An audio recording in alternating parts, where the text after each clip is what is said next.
প্রধানমন্ত্রী তারেক রহমানের নেতৃত্বে বাংলাদেশ এখন স্থিতিশীলতার পথে বলে মন্তব্য করেছেন মার্কিন প্রেসিডেন্টের বিশেষ দূত সার্জিও গর। সকালে তেজগাঁওয়ে প্রধানমন্ত্রীর কার্যালয়ে বৈঠক শেষে তিনি তারেক রহমানের নেতৃত্বের উচ্চ প্রশংসা করেন। দ্রুতই মার্কিন ব্যবসায়ীরা বাংলাদেশে বিনিয়োগে এগিয়ে আসবেন বলেও আশ্বাস দেন গর। 3 দিনের সফর শেষে আজই ঢাকা ছাড়বেন ট্রাম্পের বিশেষ দূত। বিস্তারিত শফিকুল হকের প্রতিবেদনে। 3 দিনের সরকারি সফরে বৃহস্পতিবার ঢাকায় এসেছেন যুক্তরাষ্ট্রের দক্ষিণ ও মধ্য এশিয়া বিষয়ক বিশেষ দূত সার্জিও গর। সফরের শেষ দিনে প্রধানমন্ত্রী তারেক রহমানের সঙ্গে দেখা করেন তিনি। শনিবার সকাল 9:30টায় তেজগাঁওয়ে প্রধানমন্ত্রীর কার্যালয়ে আধা ঘন্টা ধরে চলে বৈঠক। সার্জিও গরের এই সফরকে বাংলাদেশ যুক্তরাষ্ট্র সম্পর্কের চলমান সংলাপের অংশ হিসেবেই দেখা হচ্ছে। বৈঠক শেষে সার্জিও গর জানান, প্রধানমন্ত্রী তারেক রহমানের সঙ্গে অত্যন্ত ফলপ্রসূ আলোচনা হয়েছে। খুব সুন্দর ফলপ্রসূ বৈঠক হয়েছে প্রধানমন্ত্রী তারেক রহমানের সঙ্গে। প্রত্যাশা করি সামনের দিনে দুদেশের পারস্পরিক সম্পর্ক আরও এগিয়ে যাবে। খুব শীঘ্রই মার্কিন ব্যবসায়ীদের একটি প্রতিনিধি দল বাংলাদেশ সফর করবেন বলেও জানান গর। সেই সফরে বাংলাদেশে কোন কোন খাতে বিনিয়োগ করবেন সেটির সম্ভাব্যতা যাচাই করবেন তারা। We have seen some of that already come out this week. We have lowered our travel advisory for Bangladesh. মার্কিন ব্যবসায়ীরা বাংলাদেশে বিনিয়োগের জন্য আগ্রহী। শীঘ্রই বিনিয়োগকারীদের একটি প্রতিনিধি দল বাংলাদেশ সফর করবেন। সেখানে কোন খাতে বিনিয়োগ করা যায় তার সম্ভাব্যতা যাচাই করবেন ব্যবসায়ীরা। And the message that we want to make sure that gets out there between our two sides is that there's incredible potential. And whether that relates to the pharma industry, whether that relates to IT, there's a lot that the United States and Bangladesh can do together, and we look forward on building on that. দক্ষিণ ও মধ্য Asia বিষয়ক বিশেষ দূতের দায়িত্ব নেওয়ার পর এটি Sergio গরের প্রথম ঢাকা সফর। শফিকুল হক, 71, ঢাকা। এদিকে প্রধানমন্ত্রী তারেক রহমানের সঙ্গে দেশের শীর্ষ ব্যবসায়ীদের একটি গুরুত্বপূর্ণ বৈঠক হয়েছে। সকালে প্রধানমন্ত্রীর তেজগাঁও কার্যালয়ে এই বৈঠক হয়। এতে অর্থমন্ত্রী আমির খসরু মোহাম্মদ চৌধুরী, বাণিজ্য মন্ত্রী খন্দকার আব্দুল মুক্তাদির সহ দেশের শীর্ষ ব্যবসায়ীরা উপস্থিত ছিলেন। এতে দেশের বিনিয়োগ, পরিবেশ উন্নয়ন, শিল্প খাতের নানা সমস্যার সমাধান এবং জ্বালানি সংকট দূর করার বিষয়ে আলোচনা হয়েছে। বৈঠক শেষে মেঘনা গ্রুপ অফ ইন্ডাস্ট্রিজের চেয়ারম্যান জানান, জ্বালানি রপ্তানি ইকোনমিক জোনগুলোতে কি অসুবিধা এবং এসব বিষয়ে দীর্ঘ আলোচনা হয়েছে। গত বৈঠকের 20টি এজেন্ডার মধ্যে 8 থেকে 9টির বিষয়ে এরই মধ্যে সরকার পদক্ষেপ নিয়েছে।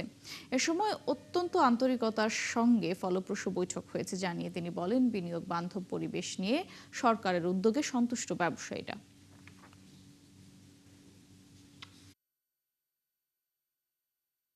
আলাপ অত্যন্ত ফলপ্রসূ হয়েছে।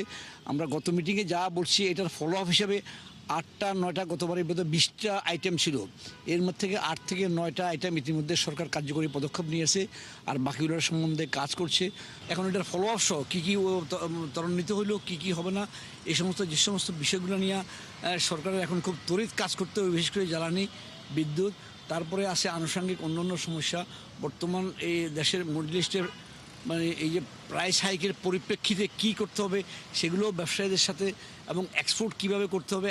$100 বিলিয়ন, এখন 54 to 101 ট্রিলিয়ন ডলার, এটা নিয়েও ধাপে ধাপে কি করতে হবে, সমস্ত ইকোনমিক জোনগুলো সহ বিভিন্ন নানা সবগুলো নিয়ে অত্যন্ত ফলপ্রসূ আলোচনা। আমরা অত্যন্ত সন্তুষ্ট, সরকার চেষ্টা করতেছে, আমরাও বিনিয়োগ করছি। এই অসুবিধাগুলো কেটে গেলে আগামী 1 থেকে 1.5 বছরের মধ্যে, কারণ এফএসআরইউ আসতে সময় লাগতেছে 1 থেকে 1.5 বছর।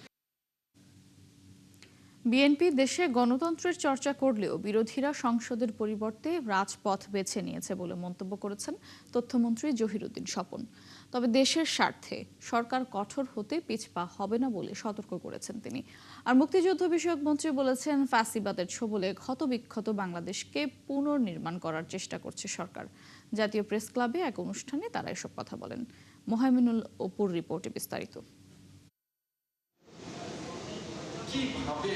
জাতীয় প্রেস ক্লাবে বাংলাদেশ ফটো জার্নালিস্ট অ্যাসোসিয়েশন এবং আমরা বিএনপি পরিবারের যৌথ উদ্যোগে আয়োজন করা হয় জুলাই গণঅভ্যুত্থানের চিত্র প্রদর্শনী। এতে অংশ নেন সাংবাদিক, তথ্যমন্ত্রী, মুক্তিযুদ্ধ বিষয়ক মন্ত্রী, প্রধানমন্ত্রীর অতিরিক্ত প্রেস সচিব সহ বিভিন্ন শ্রেণী পেশার মানুষ। এ সময় তারা বলেন, তথাকথিত জুলাই যোদ্ধা বিভিন্ন জায়গায় অরাজকতা করছে। এভাবে চললে দেশের মানুষই তাদের প্রত্যাখ্যান করবে বলেও জানান বক্তারা। বর্তমানে যারা এই যে জুলাই যোদ্ধা দাবিদার, তারা বিভিন্ন জায়গায় অরাজকতা করছে, এটা কিন্তু সঠিক না, এটা কিন্তু ঠিক না, এটা করা উচিত না। আপনারা কিন্তু একদিন এই দেশের মানুষের দ্বারাই প্রত্যাখ্যিত হবেন। এ সময় মুক্তিযুদ্ধ বিষয়ক মন্ত্রী বলেন, ফ্যাসিবাদের ছোবলে ক্ষতবিক্ষত দেশকে পুনর্নির্মাণের চেষ্টা করছে বিএনপি সরকার। আমরা সকলে নিরন্তর চেষ্টা করছি যে ফ্যাসিবাদের ছোবলে ক্ষতবিক্ষত বাংলাদেশকে পুনর্নির্মাণ করবার জন্যে, আর সেই পুনর্নির্মাণ করবার জন্যে আমরা প্রতিশ্রুতিবদ্ধ। অনুষ্ঠানে তথ্যমন্ত্রী বলেন, বিএনপি গণতন্ত্রের চর্চা করতে চাইলেও কেউ কেউ সংসদের পরিবর্তে রাজপথ বেছে নিয়েছে। পার্লামেন্টের ছোটখাটো নাটককে রাজপথে এনে আরও বেশি ওটাকে বাষ্প দিয়ে দেন সোশ্যাল মিডিয়াতে নানান রকম যুদ্ধে লিপ্ত করার একটা প্রকল্প কেউ কেউ হাতে নিয়েছে। যারা সমস্যা তৈরি করবেন আমরা তাদের সঙ্গে গঠনমূলকভাবে সমাধানের চেষ্টা করব, কিন্তু আঙুল যদি বাঁকা করতে হয় রাষ্ট্রের প্রয়োজনে, দেশের প্রয়োজনে, জাতির প্রয়োজনে, জনগণের প্রয়োজনে, সরকারকে তো অবশ্যই তা করতে হবে। শেষ মুহূর্ত পর্যন্ত আমরা চেষ্টা করব শান্তিপূর্ণভাবে এই বিষয়গুলিকে সমাধান করতে। অনুষ্ঠান শেষে জুলাই গণঅভ্যুত্থানের চিত্র প্রদর্শনী ঘুরে দেখেন অতিথিরা। মোহাইমিনুল খান অপু, ৭১, ঢাকা। নির্বাচন প্রাক্কালে তারেক রহমান সকল প্রতিশ্রুতি বাস্তবায়ন করার চেষ্টা করছে সরকার, এমন মন্তব্য করেছেন প্রধানমন্ত্রীর রাজনৈতিক উপদেষ্টা রুহুল কবির রিজভী। সেই সাথে সমমর্যাদার ভিত্তিতে পররাষ্ট্রনীতি পরিচালিত করছে সরকার বলেও জানান তিনি। দুপুরে ডিপ্লোমা ইঞ্জিনিয়ারিং ইনস্টিটিউটে কারিগরি শিক্ষা নিয়ে সেমিনারে রুহুল কবির রিজভী বলেন, দেশের কর্মক্ষেত্র উন্নয়নে কারিগরি শিক্ষাকে গুরুত্ব দিতে হবে। বর্তমান সরকার কারিগরি শিক্ষাকে গুরুত্ব দিয়ে কাজ করছে বলেও জানান এই রাজনৈতিক উপদেষ্টা। অনেকেই অনেক ধরনের মন্তব্য করলেও গুম, খুন কিংবা হেনস্থার রাজনীতি এখন আর নেই বলেও স্বস্তি প্রকাশ করেন রিজভী।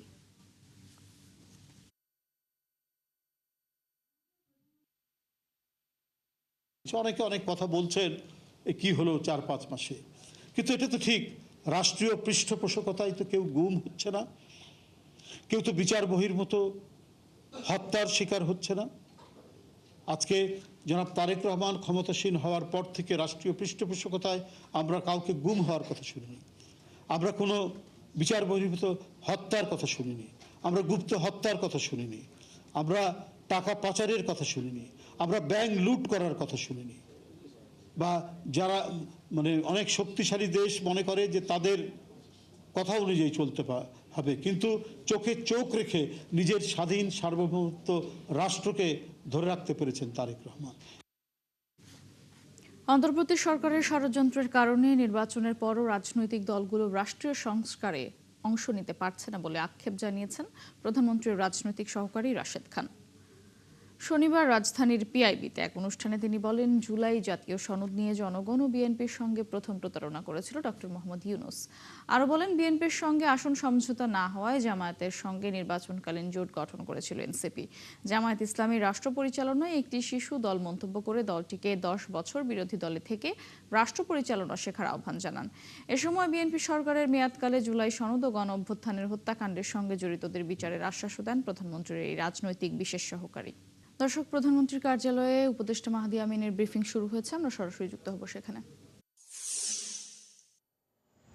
আমরা দেখেছি যে মার্কিন যুক্তরাষ্ট্রের পক্ষ থেকে বাংলাদেশে নির্বাচিত মাননীয় প্রধানমন্ত্রীর নেতৃত্বের উপর দৃঢ় আত্মবিশ্বাসের কথা বলা হয়েছে এবং মার্কিন যুক্তরাষ্ট্রের পক্ষ থেকে বলা হয়েছে যে মাননীয় প্রধানমন্ত্রীর নেতৃত্বে বাংলাদেশে স্থিতিশীলতা ফেরত এসেছে, একটা সুন্দর গণতান্ত্রিক অগ্রযাত্রা বহমান রয়েছে এবং মাননীয় প্রধানমন্ত্রী গত প্রায় 5 মাস ধরে রাষ্ট্র পরিচালনায় যে পলিসিগুলো অ্যাডপ্ট করেছেন সেটিকে সাধুবাদ জানানো হয়েছে এবং বাংলাদেশের অগ্রযাত্রায় বাংলাদেশের সাথে মার্কিন যুক্তরাষ্ট্রের যে সুসম্পর্ক রয়েছে বহুমাত্রিক এবং বহুপাক্ষিক, সেই সম্পর্কটাকে একটা ডিপ অ্যান্ড ইকোনমিক টাইজের মাধ্যমে কিভাবে সামনের দিকে এগিয়ে নিয়ে যাওয়া যায় সেগুলো নিয়ে আলোচনা হয়েছে। আমাদের লক্ষ্য, মার্কিন যুক্তরাষ্ট্র ইতিমধ্যে বলেছে যে এই পার্টনারশিপের সম্পর্কতে কিভাবে বাংলাদেশে বিনিয়োগ বাড়ানো যায়, বাণিজ্য বাড়ানো যায়, বাংলাদেশে কর্মসংস্থান সৃষ্টিতে মার্কিন কোম্পানিগুলো কীভাবে ভূমিকা রাখে এবং বাংলাদেশ সরকারের দিক থেকে কীভাবে পলিসি সাপোর্ট প্রোভাইড করা যায়, এগুলো নিয়ে আলোচনা হয়েছে। এক্সপোর্ট এবং ইম্পোর্ট কীভাবে বৃদ্ধি করা যায়, সেগুলো নিয়ে যেমন বিস্তারিত আলোচনা হয়েছে। একই সাথে সামনের দিনগুলোতে মার্কিন ইনভেস্টমেন্ট যেন বাড়ে তার একটি ফার্স্ট স্টেপ হিসেবে আগামী সপ্তাহের শেষ নাগাদ যুক্তরাষ্ট্রের শীর্ষস্থানীয় প্রায় 25টি শিল্প এবং ব্যবসা প্রতিষ্ঠান থেকে শীর্ষস্থানীয় প্রায় 45 জন ব্যবসায়িক নেতৃবৃন্দ বা প্রথম সারির কর্মকর্তাবৃন্দ বাংলাদেশে আসবেন।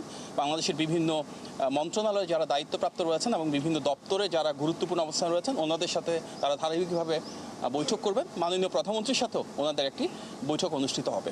সুতরাং আগামী সপ্তাহের শেষ নাগাদ যুক্তরাষ্ট্রের প্রথম সারির 25টি কোম্পানি থেকে প্রায় 45 জন শীর্ষ কর্মকর্তা আসবেন এবং মাননীয় প্রধানমন্ত্রীর উপর এবং ওনার নেতৃত্বের উপর যে আস্থা আজকে আমরা সারা বিশ্বব্যাপী দেখছি তার একটা প্রতিফলন হিসেবে যুক্তরাষ্ট্রের স্টেট ডিপার্টমেন্ট যে ট্রাভেল অ্যাডভাইজারি করে, যেখানে বিভিন্ন দেশে ট্রাভেলিংয়ের ক্ষেত্রে ওনাদের যে লক্ষ্যমাত্রা থাকে সেটা প্রতিফলিত হয়, সেখানে কিন্তু লেভেল 3 থেকে লেভেল 2-তে উন্নীত করা হয়েছে। অর্থাৎ বাংলাদেশের বর্তমান যে অবস্থান রয়েছে সেখানে মার্কিন যুক্তরাষ্ট্রের বিনিয়োগকারী এবং সবার জন্য এটি উন্মুক্ত এবং সবাই যেন এখানে আসেন এবং এ দেশ গণতান্ত্রিক পথযাত্রায় কীভাবে বিভিন্ন ধরনের ইকোনমিক অপরচুনিটি তৈরি করতে পারছে সবার জন্য সেটি এক্সপ্লোর করে, সেটা আমাদের মূল লক্ষ্য। অত্যন্ত আন্তরিক এবং সৌহার্দ্যপূর্ণ আজকের এই আলোচনায় বাংলাদেশ এবং যুক্তরাষ্ট্রের যে ঐতিহাসিক সম্পর্ক রয়েছে সেটি একটি ভিন্ন মাত্রায় যাবে এবং তার উপর ভিত্তি করে আমরা আরও বেশি যুক্তরাষ্ট্রের সাথে ট্রেড এবং সে দেশ থেকে ইনভেস্টমেন্ট এখানে অ্যাট্রাক্ট করব। বাংলাদেশ ইনশাল্লাহ আরও বেশি এমপ্লয়মেন্ট জেনারেট হবে এবং আমাদের যে মাল্টিফ্যাসেটেড অ্যাটাচমেন্ট রয়েছে, যে অপরচুনিটিস রয়েছে, একটা পার্টনারশিপের মাধ্যমে এটাকে ইনশাল্লাহ সামনের দিকে এগিয়ে নিয়ে যাব। এখান থেকে মিটিংয়ের পর যুক্তরাষ্ট্রের স্পেশাল এনভয় মিস্টার গোর উনিও প্রেস ব্রিফ করেছেন এবং এই কথাগুলো সামনে এসছে এবং আমরা বিশ্বাস করি গণতান্ত্রিক এই পথযাত্রায় যুক্তরাষ্ট্র একটি বন্ধু প্রতিম রাষ্ট্র হিসেবে দীর্ঘদিন ধরে যে হয়েছিল বাংলাদেশের সাথে থাকবে, পাশে থাকবে এবং মাননীয় প্রধানমন্ত্রীর নেতৃত্বের প্রতি যে আস্থা ওনারা প্রদর্শন করেছেন, যে আত্মবিশ্বাস দেখিয়েছেন, সেটার জন্য আমরা সাধুবাদ জানাই। আজকে মাননীয় প্রধানমন্ত্রীর সাথে এখানে বাংলাদেশের স্থানীয় বিজনেস কমিউনিটির একটা মিটিং হয়েছে।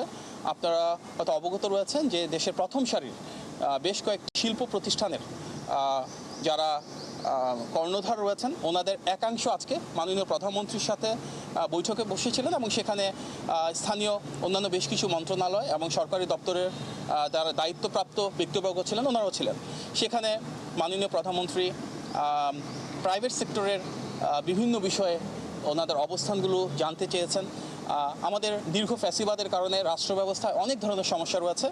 আমাদের ট্রেড, ইন্ডাস্ট্রি এবং ইনভেস্টমেন্টের ক্ষেত্রেও কিছু জটিলতা রয়েছে। গত 5 মাস ধরে আমাদের নির্বাচনী ইশতেহারের আলোকে নির্বাচিত বিএনপি সরকার সেগুলো অনেকটাই কাটিয়ে ওঠার চেষ্টা করছে, যার কারণে প্রাইভেট সেক্টর থেকে মাননীয় প্রধানমন্ত্রীকে ধন্যবাদ জানানো হয়েছে এবং ওনাদের যে সমস্যাগুলো রয়েছে সেগুলো তিনি ডিটেলসে শুনেছেন, উপলব্ধি করেছেন এবং সামনের দিনগুলোতে কীভাবে সমাধান করা যাবে সেগুলো নিয়ে আলোচনা হয়েছে।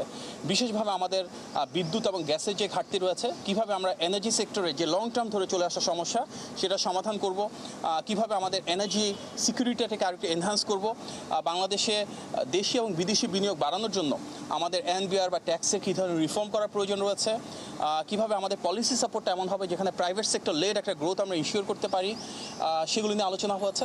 পাশাপাশি বাংলাদেশের বিভিন্ন ইনভেস্টমেন্ট সেক্টরের ক্ষেত্রে যে ইন্ডাস্ট্রি ক্লাস্টারগুলো থাকে, যেমন বেশ কিছু ইকোনমিক জোন রয়েছে, বেজার রয়েছে, বেবজা রয়েছে, সেগুলোতে কীভাবে আরও বেশি বিনিয়োগ আকৃষ্ট করা সম্ভব হয়, যেখানে জটিলতা রয়েছে সেটাকে আরও সহজতর কীভাবে করানো হয়, এগুলো নিয়ে প্রাইভেট সেক্টরের সাথে মাননীয় প্রধানমন্ত্রী আজকে আলোচনা করেছেন এবং সংশ্লিষ্ট বিভিন্ন মন্ত্রী, প্রতিমন্ত্রী, উপদেষ্টা এবং বিভিন্ন দপ্তরের প্রধান ওনাদের মতামত দিয়েছেন।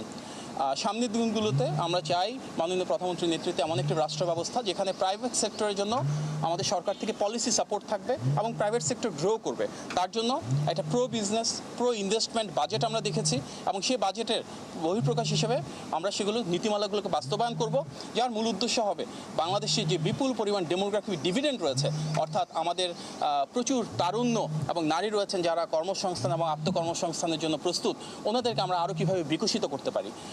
আমাদের জনবান্ধব সরকার, জনবান্ধব বাজেট এবং জনবান্ধব যে নীতিমালা রয়েছে সেগুলো কার্যকর করার এই পথযাত্রাকে প্রাইভেট সেক্টরের যে রিপ্রেজেন্টেটিভরা আজকে এসেছিলেন ওনারা আন্তরিকভাবে ধন্যবাদ এবং সাধুবাদ জানিয়েছে এবং আমরা বিশ্বাস করি মাননীয় প্রধানমন্ত্রী সবসময় যেটা বলেন, করব কাজ গর্ব দেশ সবার আগে বাংলাদেশ, সেই নীতিকে ধারণ করে বাংলাদেশের স্বার্থকে প্রাধান্য দিয়ে বাংলাদেশের মানুষের কীভাবে কল্যাণ হয়, জনগণকে কীভাবে আমরা আরও বেশি ক্ষমতায়িত করতে পারি, তার জন্যই আজকের আলোচনা। আপনাদের সবাইকে অনেক ধন্যবাদ জানাচ্ছি এবং আজকে অনেকটা হঠাৎ করে উপস্থিত হলেন, সেই জন্য আবারও রুমন ভাই, রনি ভাই, নাজমুল ভাই সহ প্রেস টিমে যারা রয়েছেন দর্শক, প্রধানমন্ত্রীর কার্যালয়ে ব্রিফিং করছিলেন উপদেষ্টা মাহাদি আমিন। আমরা সরাসরি ছিলাম সেখানে। আন্দোলনের স্মৃতি ও চেতনা ভবিষ্যৎ প্রজন্মের কাছে তুলে ধরবে জুলাই গ্রাফিতি, বলছেন ঢাকা বিশ্ববিদ্যালয়ের উপাচার্য। জুলাই গণঅভ্যুত্থানের দ্বিতীয় বার্ষিকীতে ঢাকা বিশ্ববিদ্যালয় ক্যাম্পাস জুড়ে আঁকা জুলাই গ্রাফিতিগুলো রংকরণ ও পুনর্লিখন কার্যক্রমের উদ্বোধনীতে তিনি এসব কথা বলেন। বিশ্ববিদ্যালয়ের প্রশাসনের উদ্যোগেই সকালে উপাচার্যের বাসভবনের সামনে আনুষ্ঠানিকভাবে শুরু হয়েছে এই কার্যক্রম। বিস্তারিত জানাচ্ছেন রায়হান কবির। শিল্পের এই ভাষা দেয়ালে লিখেছে জুলাই গণঅভ্যুত্থানের যত বিক্ষোভ। সেই অভ্যুত্থানের দ্বিতীয় বার্ষিকীতে উদ্যোগ নেওয়া হয়েছে ঢাকা বিশ্ববিদ্যালয়ের বিভিন্ন দেয়ালে অঙ্কিত গ্রাফিতিগুলো সংরক্ষণের। করা হচ্ছে রংকরণ ও পুনর্লিখন। সকালে উপাচার্যের বাসভবনের সামনে এই উদ্যোগের উদ্বোধন করেন ঢাকা বিশ্ববিদ্যালয়ের উপাচার্য অধ্যাপক ডক্টর ABM ওবায়দুল ইসলাম। এ সময় উপস্থিত ছিলেন প্রো উপাচার্য সহ চারুকলা অনুষদের ডিন ও বিশ্ববিদ্যালয় প্রশাসনের সদস্যরা। দেয়ালের বার্তাগুলোকে মানুষের মাঝে বাঁচিয়ে রাখার অংশ হতে পেরে উচ্ছ্বসিত কার্যক্রমে অংশ নেয়ার শিক্ষক ও শিক্ষার্থীরা। জুলাই বিপ্লবের সময় যেই কথাগুলো বেশি স্লোগান হিসেবে যেগুলো ব্যবহৃত হয়েছিল, ওগুলোই কিন্তু পরবর্তীতে গ্রাফিতিতে এসেছে। তো ওই চেতনাটা আসলে ধরে রাখার জন্যই আমরা এবারের গ্রাফিটি রিনোভেট করছি। আমাদের শিক্ষার্থীদের ছোট ছোট বাচ্চা যারা প্রাইমারি স্কুল থেকে শুরু করে একদম বিশ্ববিদ্যালয় পর্যন্ত সবাই এই গ্রাফিতিতে অংশগ্রহণ করেছে এবং তাদের এই স্পিরিটটা সারা বাংলাদেশে ছড়িয়ে গেছে। আমার মনে হয় এখানে গ্রাফিটির মধ্যে দেয়া বেশিরভাগ কথাগুলো আমাদের এখনো আমাদের সমাজের সাথে, আমাদের বর্তমান পরিস্থিতির সাথে খুবই সামঞ্জস্যপূর্ণ। যারা কোনোদিন হয়তো ছবি আঁকেওনি তারাও কিন্তু চেষ্টা করেছে। তো সেই স্পিরিটটাকে আমরা এখন পর্যন্ত ধরে রাখার জন্যই কিন্তু এগুলো সময়ের সাথে সাথে হয়তো কিছুটা মলিন হয়ে যাচ্ছে, এগুলো রেস্টোরেশনের প্রক্রিয়া হাতে নিয়েছি। আন্দোলনের স্মৃতি ও চেতনাকে ভবিষ্যৎ প্রজন্মের কাছে সংরক্ষণ ও তুলে ধরতেই এই উদ্যোগ বলে জানিয়েছে বিশ্ববিদ্যালয় প্রশাসন। এই অঞ্চলের মানুষগুলো এইগুলো দেখে অ্যাটলিস্ট মনে রাখবে এবং আগামী দিনে যেন ফ্যাসিবাদের আবারও উত্থান না ঘটে সেগুলোতে সতর্ক থাকবে। গ্রাফিতির মূল বৈশিষ্ট্য, চেতনা ও তাৎপর্য অক্ষুণ্ণ রেখে 1 আগস্ট থেকে 3 দিন ব্যাপী এই কার্যক্রম পরিচালিত হবে রোকেয়া হল পর্যন্ত। আমরা সেই স্মৃতিকে ধরে রাখতে চাই। ওর যে মূল চেতনা, যে মূল যে ভাষা, সেটিকে বজায় রাখবার জন্য ঢাকা বিশ্ববিদ্যালয়ে উন্মুক্ত সার্কুলার দিয়েছে যে যারা যারা এই গ্রাফিতিগুলো এঁকেছিল সেই সময়টায়, তারা যদি থাকে, তারা যদি আগ্রহী হয়, তারাও আমাদের সাথে যোগ দেবে। ঐতিহাসিক এই শিল্পযাত্রার উদ্যোগটি স্বতঃস্ফূর্ত। রায়হান কবির, 71, ঢাকা। দর্শক, চলছে সংবাদ সংযোগ। সরাসরি সংবাদ অনুষ্ঠান দেখতে চোখ রাখুন 71 ফেসবুক পেজ এবং সাবস্ক্রাইব করুন 71 ইউটিউব চ্যানেল। থাকুন 71 সাথে।